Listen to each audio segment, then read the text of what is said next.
Today, many people are complaining about their job on a regular basis. Yeah, it definitely sucks to be yelled at by your boss for something that wasn't your fault, but after hearing what were some of the actual jobs in the Middle Ages, you might consider yourself lucky that you live in the modern world. With that being said, warning alert here before we start, make sure you are not eating anything because we are about to get nasty.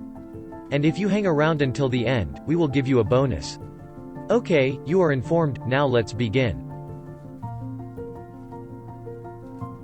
A dog whipper was a church official charged with removing unruly dogs from a church or church grounds during services.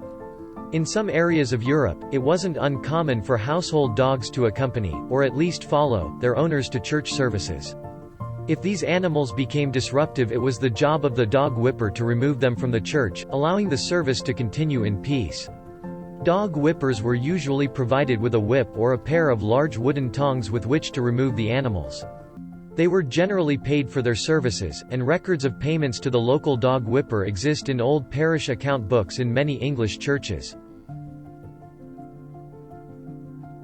A whipping boy was a young boy who was assigned to a young prince, and was punished when the prince misbehaved or fell behind in his schooling. Whipping boys were established in the English court during the monarchies of the 15th and 16th centuries. The need for this came because tutors found it extremely difficult to enforce rules or learning to the young prince, because of the idea of the divine right of kings, which stated that kings were appointed by God, and implied that no one but the king was worthy of punishing the king's son. Since the king was rarely around to punish his son when necessary, tutors came up with this solution. Whipping boys were generally of high birth and were educated with the prince since birth. Due to the fact that the prince and the whipping boy grew up together since birth, they usually formed an emotional bond. The strong bond that developed between a prince and his whipping boy dramatically increased the effectiveness of using a whipping boy as a form of punishment for a prince. The idea behind whipping boys was that seeing a friend being whipped or beaten for something that he had done wrong would be likely to ensure that the prince would not make the same mistake again. A gong farmer was the term used in Tudor England for a person who removed human excrement from privies and cesspits, gong being another word for dung. Gong farmers were only allowed to work at night, and the waste they collected, known as night soil, had to be taken outside the city or town boundaries. As flushing water closets became more widely used in the 19th century, the profession of gong farming disappeared. A latrine or privy was the toilet of the Middle Ages.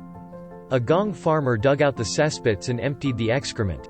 Gong farmers were only allowed to work between 9 p.m. and 5 a.m. and were permitted to live only in certain areas, for reasons that should not be too elusive. Due to the noxious fumes produced by human excrement, coroner's reports exist of gong farmers dying of asphyxiation. Now that was one hell of a job, huh? Think about it next time when you are upset about your own job. Resurrectionists were body snatchers, who were commonly employed by anatomists in the United Kingdom to exhume the bodies of the recently dead. Resurrectionists usually found corpses through a network of informers.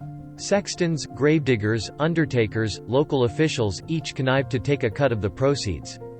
Documented cases of grave robbery for medical purposes can be found as far back as 1319. The 15th-century polymath Leonardo da Vinci may have secretly dissected around 30 corpses, although their provenance remains unknown.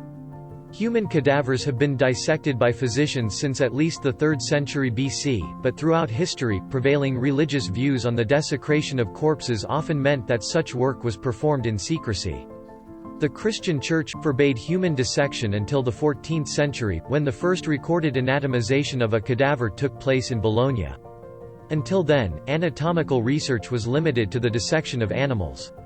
In Britain, human dissection was proscribed by law until 1506, when King James IV of Scotland gave royal patronage to the barber surgeons of Edinburgh, allowing them to dissect the bodies of certain executed criminals.